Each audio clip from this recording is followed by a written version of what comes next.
اکثر یہ سوال کیا جاتا ہے کہ کیا رخصتی سے پہلے یا میاں بیوی کے ازدواجی تعلق اسٹیبلش ہونے سے قبل ولیمہ کیا جا سکتا ہے؟ مزید یہ بھی بتا دیں کہ کیا شادی اور ولیمہ دونوں کی ایکٹیویٹیز کو کمبائنڈ کر کے صرف اور صرف ایک ہی سیریمنی پر اکتفا کیا جا سکتا ہے، یا پھر دونوں کا انتظام الگ الگ کر کے لوگوں کو کھانا کھلانا ضروری ہوگا؟ ذرا تفصیلی جواب عنایت فرما دیں۔ تفصیلی جواب تو میں نہیں دے سکتا، موٹی موٹی بات کرتا ہوں کہ ہماری دعا ہے کہ آپ کی شادی ہو جائے، بس اتنے لمبے پلان کریں گے تو پھر شادی ہو بیٹھی۔ آمین۔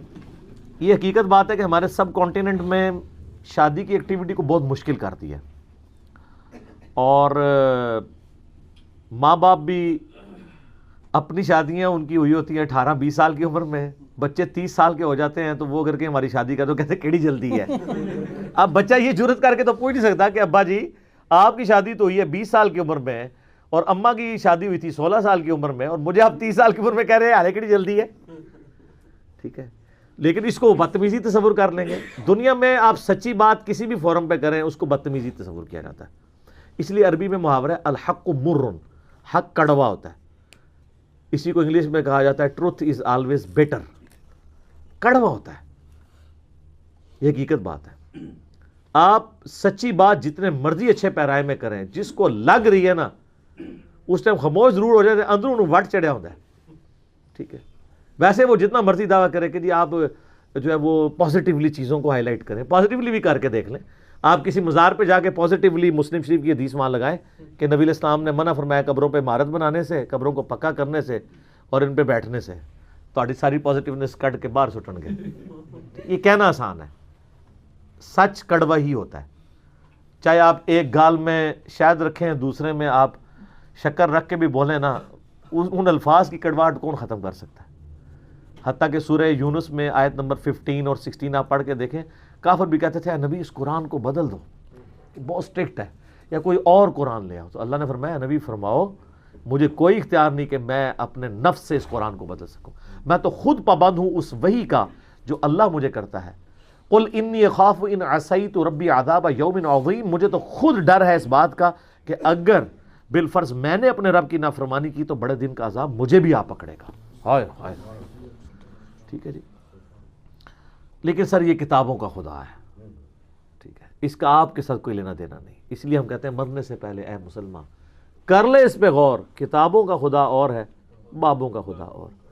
اب میرا حال ہے اس طرف آ جائیں، ولیمہ اور یہ وہ دیکھیں جی، سنت تو یہی ہے، بخاری مسلم میں جتنی احادیث ہیں وہ اس پہ گواہ ہیں، نبی علیہ السلام کی اپنی مبارک شادیاں جتنی ہوئی ہیں کہ آپ علیہ السلام نے ولیمہ ہمیشہ میاں بیوی کا تعلق خلوت صحیحہ کے بعد کیا۔ خلوت صحیحہ سے مراد یہ نہیں ہے کہ وہ ریلیشن شپ ایگزیکٹلی ڈیولپ ہو جائے، فوراً تو ہونا مشکل ہوتا ہے، تو بس خلوت صحیحہ یعنی میاں بیوی الگ ہو گئے پبلک سے تو وہ خلوت صحیحہ ثابت ہو گئی۔ اس کے بعد ولیمہ اناؤنسمنٹ ہے کہ یہ دونوں ڈکلیئرڈ میاں بیوی ہیں۔ اسی لیے بخاری مسلم میں حدیث ہے کہ ولیمے کی دعوت قبول کرنا مسلمان کے اوپر واجب ہے، ٹھیک ہے، وہ قبول کرنی چاہیے، کوئی ایک شرعی عذر ہو وہ علیحدہ بات ہے، ادروائز دعوت ریجیکٹ نہیں کرنی چاہیے۔ تو ولیمہ اس کے بعد سنت ہے۔ نبی علیہ السلام نے مختلف امہات المومنین کا ولیمہ مختلف کیا ہے، بعض کا بہت تھوڑا کیا ہے، جس طرح سیدہ صفیہ کے بارے میں بخاری مسلم میں آتا ہے کھجور اور پنیر کے ساتھ چند صحابہ کو بٹھا کے ولیمہ کیا، اور سیدہ زینب کے بارے میں آتا ہے کہ آپ نے بکری ذبح کر کے گوشت کھلایا۔ اس میں کوئی شریعت نے پابند نہیں کیا، اور یہ یاد رکھیے گا یہ جو نکاح کے موقع کے اوپر آپ کو یہ بدھ جسے کہتے ہیں وہ یہ بدعت نہیں ہے، بدھ یہ بھی سنت ہے کہ میٹھی چیز کو یا اس طرح کی چیزوں کو بانٹنا، چھوارے بانٹنا اور ڈکلیئرڈ ہوں، کیونکہ نکاح اعلانیہ ہوتا ہے اور بدکاری چھپا کے ہوتی ہے، تو میاں بیوی ڈکلیئر ہونے چاہیے۔ باقی یہ شادی کی جو رسم ہے نا اس وقت ہمارے سب کانٹیننٹ میں کہ شادی کی ایکٹیویٹی ایک علیحدہ سے پرفارم ہوتی ہے جس میں سینکڑوں لوگوں کو کھانا کھلایا جاتا ہے، یہ آپ کو قرآن و سنت میں نہیں ملتی، لیکن ہم اس کو غلط بھی نہیں کہتے، یہ کلچرل چیز ہے۔ لیکن جس طرح اس کلچر کو اب یہاں پہ انجیکشن لگا کے لوگوں میں داخل کر دیا کہ غریب آدمی اپنی بچی نہیں بیاہ سکتا، تو اس کے اوپر تو حرمت کا ہی فتویٰ دینا چاہیے سرکمسٹانسز کے پوائنٹ آف ویو سے۔ میں تو جہیز کو بھی کیٹاگوریکلی لعنت نہیں کہتا ہوں، جہیز کی ڈیمانڈ لعنت ہے۔ اگر کوئی شخص اپنی مرضی سے اپنے بچی کو گھر کا بنیادی سامان دینا چاہتا ہے گفٹ تو دینے دے. آج تک کسی نے کہا ہے کہ باپ کا اپنے بیٹے کو نیا موٹر سائیکل نکلوا کے دینا حرام ہے جس پہ وہ ویلنگ کرے گا؟ کہتے ہیں باپ ہے جی دے بیٹے نو, ویلنگ کرتا ہے تو ویلنگ غلط ہے نا, چلائے. اچھا تو بیٹی کو اگر باپ کچھ برتنے کا سامان دے دے تو اس میں آپ کو کیا مسئلہ ہے؟ اگر کوئی نہیں لینا چاہتا نہ لے, اس کی خوشی ہے کہ میں دوں, بیٹوں کو بھی تو دے رہا ہے, بعد میں وراثت بھی تو تقسیم ہونی ہے. البتہ جو لوگ کنڈیم کر رہے ہیں نا جہیز کو, میں ان کی نیت پہ شک نہیں کرتا, وہ بالکل ٹھیک کر رہے ہیں, کیونکہ میجورٹی اس وقت اس کا نیگیٹو یوز ہو رہا ہے کہ لوگوں کی شادیاں مشکل ہو گئی ہیں. اسی وجہ سے اجتماعی شادیاں بھی کروائی جاتی ہیں. کئی این جی اوز بنی ہوئی ہیں جو غریب جوڑوں کی 50-100 جوڑوں کی ایک دن میں شادی کروا دیتے ہیں, بیسک ان کو چیزیں دے دیتے ہیں, ڈبل بیڈ دے دیتے ہیں, ایک جو ہے وہ آپ سمجھ لیں کوئی اگر اچھا ہوگا تو وہ ایک ریفریجریٹر ان کو لے دیں گے, فریج لے دیں گے, کوئی سرائی مشین لے دیں گے, اس طرح کی چیزیں وہ بنیادی چیزیں دے دیتے ہیں. تو کوئی حرج نہیں ہے اس کے اندر, ڈریسنگ ٹیبل چھوٹا سا دے دیں گے. یہ جو سوال تھا کہ لوگ اکثر جو پوچھتے رہتے ہیں کہ جی اگر ازدواجی تعلق نہیں ہوا یا ابھی میاں بیوی کی رخصتی نہیں ہوئی ہے اور پہلے ہی ولیمہ اور شادی کو کمبائن کر لیا جائے تو یہ خلاف سنت ہے.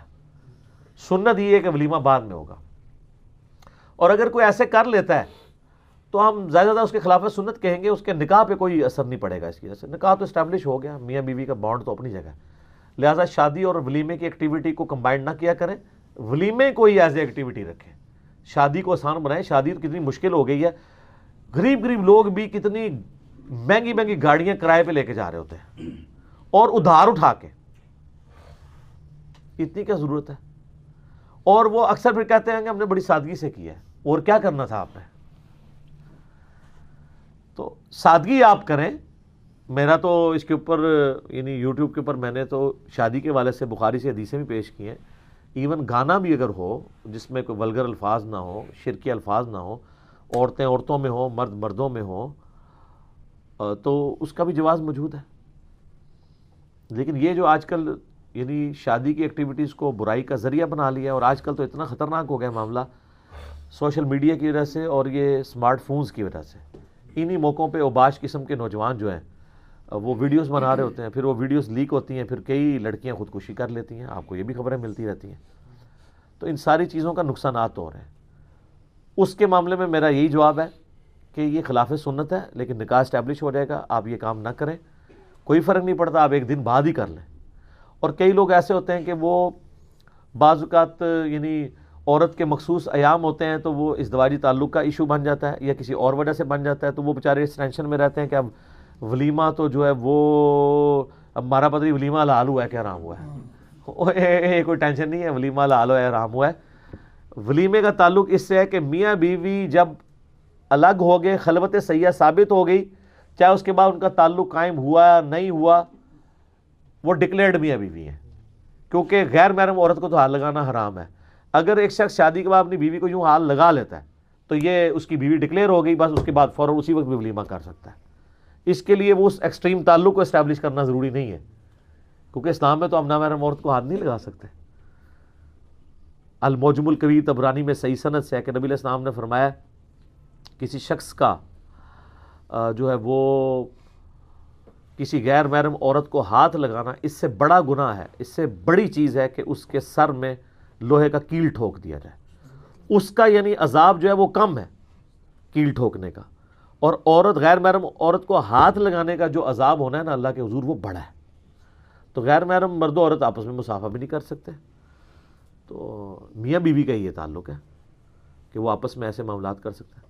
تو یہ نوجوان اکثر مجھے پتہ ہے بہت پوچھتے رہتے ہیں اور وہ اسی ٹینشن پڑے رہتے ہیں. فی الحال نوجوانوں سے ریکویسٹ ہے کہ وہ اپنی شادی کی فکر کریں, اور ماں باپ سے ریکویسٹ ہے کہ جس طرح ماں باپ اپنے حقوق اپنی اولاد سے ڈیمانڈ کرتے ہیں نا کہ میری اولاد میرے ساتھ خوش اخلاق ہو اور میرے ساتھ اچھا رویہ رکھے اور یہ میرے حقوق پورے کرے, تو سر آپ کے بھی تو حقوق ہے نا کہ آپ نے اپنی اولاد کی ٹائم پہ شادی کروانی ہے. کہ یقین جانے کئیوں کی بچیاں پڑھ لکھ جاتی ہیں نا تو وہ کہتے ہیں اتنا پڑھایا لکھایا, اب کچھ عرصہ کمائی تو کھائیں نا ان کی, اور اس کی وجہ سے ان کی شادیاں لیٹ کرتے ہیں. اینڈ رزلٹ یہ نکلتا ہے کہ پھر وہ کسی ٹگے دے متھے مار دیتے ہیں انہوں.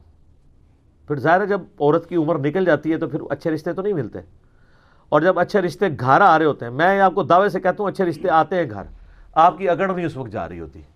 آپ آئیڈیل ڈھونڈ رہے ہوتے ہیں تو آپ کیا خود آئیڈیل ہیں؟ ایسے تو کبھی نہیں ہوگا.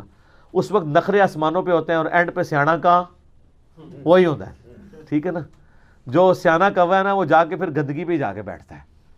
ٹھیک ہے, تو ایسا نہیں ہونا چاہیے. اکڑ توڑیں اپنی, اور ٹائملی چیزوں کو مینیج کر کے شادی کر دیں. لالچ نہ کریں. آپ کی اولاد سے آپ کو نفع پہنچنا ہے تو اس کا تعلق قطعاً اس سے نہیں ہے کہ وہ شادی شدہ یا غیر شادی شدہ ہے. آپ دیکھ لیں, جو مرضی کر لیں, جن کو فیض پہنچ رہا ہے ان کو پہنچ رہا ہے, جن کو نہیں پہنچ رہا نہیں پہنچ رہا. یہ حقیقت بات ہے. ان کی تربیت ایسی کریں کہ وہ آپ کے لیے بینیفیشری ہوں. شادی لیٹ نہ کریں. اچھا, اس میں بعض بڑے بولے لوگ ہیں, وہ یہ بھی کہتے ہیں کہ جی ہمارے ماں باپ نے ہماری شادی لیٹ کر دی ہے, لہٰذا اگر ہم اب کوئی غلط ایکٹیویٹی پرفارم کرتے ہیں تو ہمیں اس پہ گناہ نہیں ہوگا, ہمارے ماں باپ کو ہوگا. نہ, ہر شخص نے اپنا بوجھ خود اٹھانا ہے. آپ کے لیے آپ کے ماں باپ کی حرکتوں کا نبی صلی اللہ علیہ وسلم کو پتا تھا. تو بخاری مسلم میں حدیث ہے کہ نوجوانوں کا گروہ جس میں استطاعت ہو وہ شادی کرے, اور جو شادی نہیں کر سکتا وہ روزے رکھ کے اپنی شہوت کو ٹھنڈا کرے. بے شک نکاح کرنا نگاہوں کو نیچا رکھتا ہے اور تمہاری عفت اور عصمت کی پاکیزگی کا سبب ہے. نکاح کرو. تو یہ ترغیب دلائی گئی ہے. لیکن نکاح نہیں ہو رہا تو روزے رکھنے آپ نے. اللہ کے فضل سے آپ 2-3 روزے رکھیں گے نا, سارا تھوڑا دماغ ہے جنون نکل جائے گا. ٹھیک ہے نا. تو یہ اللہ نے الٹرنیٹیو چیزیں بتائی ہیں, یہ نہیں ہے. باقی دوسری جگہ بھی ہے. ہم سے چونکہ لوگ رابطہ کرتے ہیں, میں ذرا اب کوشش کرتا ہوں کوڈ ورڈز میں ہی بات کروں, جن لوگوں تک کنوے ہونی ہے ان تک ہی پہنچے, کیونکہ میری کمپیٹنسی نہیں ہے ان ٹاپکس کے اوپر اتنی غلیظ زبان استعمال کرنا جو ہمارے علماء کرام جو ہیں حرم میں بیٹھ کے کر رہے ہوتے ہیں. وہ تو سوال پتہ نہیں خود بیٹھ کے بنواتے ہیں. میرا خیال ہے وہ ایسے ایسے سوال ہیں جو بڑے سے بڑے ولگر بندے کے دماغ میں بھی نہیں آئے ہوتے ہیں, اور وہ دین کی خدمت سمجھ کے ان سوالوں کو ایڈریس کر رہے ہوتے ہیں. یہ کوئی دین کی خدمت نہیں میرے بھائی. اگر یہ دین کی خدمت ہوتی نا تو قرآن بھی اس طرح کی لینگویج میں بات کرتا. پورے قرآن میں کسی عورت کا نام نہیں آیا سوائے مریم کے, اور وہی مریم کا نام نہیں ہے عیسیٰ ابن مریم, چونکہ وہ عیسیٰ کی ماں تھی اور اللہ تعالیٰ کی نیک بندی تھی. ان کے اوپر تہمت لگی, اللہ نے اس تہمت کو دھویا. نبی کی ماں تھی, اسی لیے بامر مجبوری ان کا نام آیا ہے. باقی جب بھی قرآن میں آتا ہے تو کیا آتا ہے؟ نوح کی عورت, لوط کی عورت. ہمارے نبی کسی بیوی کا نام نہیں آیا قرآن میں, ہمیشہ آتا ہے عورت عورت عورت. تخت بلقیس والا واقعہ آیا, بلقیس کا نام نہیں آیا. عورت, ایک عورت ہے جو ان پہ حکمرانی کرتی ہے. یہ جناب اتنا زبردست حیا والا دین ہے کہ آپ نے یہ کام نہیں کرنے. اور یہ میں آپ کو بتاؤں, اپنے دوستوں میں اپنی بیویوں کے نام بھی نہ لیں. میرے ایکس مرشد الیاس قادری صاحب, ہم نے ان سے کافی چیزیں پازیٹیو سیکھی ہیں. تو وہ یہ سکھایا کرتے تھے کہ شادی شدہ بندہ کو یہ اگر وہ اپنی بیوی کا ذکر کر رہے تو کہے کہ میرے بچوں کی امی. تو اس میں زیادہ حیا والا پہلو ہے. ٹھیک ہے, بیوی کہہ لیں کوئی حرج نہیں. بیوی کا تو صحابہ کرام استعمال کرتے تھے, میری بیوی, وہ اس میں نام نہ لیں اس طرح کے نام. یعنی وہ پھر ایک حیا والا معاملہ جو ہے وہ, کیونکہ قرآن نے ہمیں یہی سکھایا ہے. نوح کی بیوی نام آ سکتا تھا, چلو اور کوئی نہیں, ہمارے نبی کی بیوی کا بیٹی کا نام آ سکتا تھا, نہیں آیا نا. اللہ یہ کہ بہت ضرورت پڑی تو نبی علیہ السلام نے کبھی نام کوئی لے لیا, وہ علیحدہ بات ہے.